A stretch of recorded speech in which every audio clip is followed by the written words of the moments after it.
ফেসবুকে এক তরুণের পোস্টকে কেন্দ্র করে চট্টগ্রামের হাটহাজারীতে শনিবার বিকেল থেকে দুই পক্ষের মধ্যে এমন ধাওয়া পাল্টা ধাওয়া ও উত্তেজনা চলে মধ্যরাত পর্যন্ত।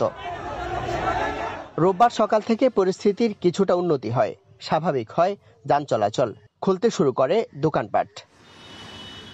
সংঘর্ষের মধ্যে বেশ কিছু দোকানপাট ও ব্যবসা প্রতিষ্ঠান ভাঙচুর করা হয়।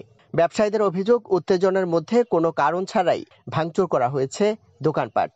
রাত 10টা-11টা বাড়ার দিকে আবার ওরা অনেক লোক আইসা আমাদের দরজা বাড়ি মারছে এবং আমাদের সামনের গ্রিল গুলি ভেঙে ফেলছে রাস্তার উপর নিয়ে। আর মাল তো থাকে, মাল থাকার পরে কিছু মাল শর্ট খাই, জন্য আমরা একসাথে মাল নিয়ে এসে সপ্তাহের জন্য এমন আবার 10 টাকা ছিল, সবকিছু নিয়ে চলে গেছে। ইট মারার পরে আমরা উপরে সাইডতলার দিকে সিঁড়ির দিকে উঠে গেছি।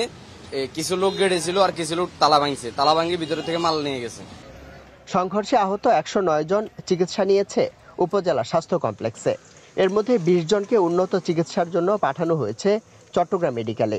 এখান থেকে প্রাথমিক চিকিৎসা দিয়ে পরবর্তী চট্টগ্রাম মেডিকেল কলেজে রেফার করেছি। আর বাকি যারা ছিল তাদেরকে আমরা এখানে যেগুলো স্টিচ বা ড্রেসিং যা যা করা সম্ভব সবগুলো করে আমরা মোটামুটি বিভিন্ন ট্রিটমেন্ট দিয়ে তাদেরকে পাঠিয়ে দিয়েছি।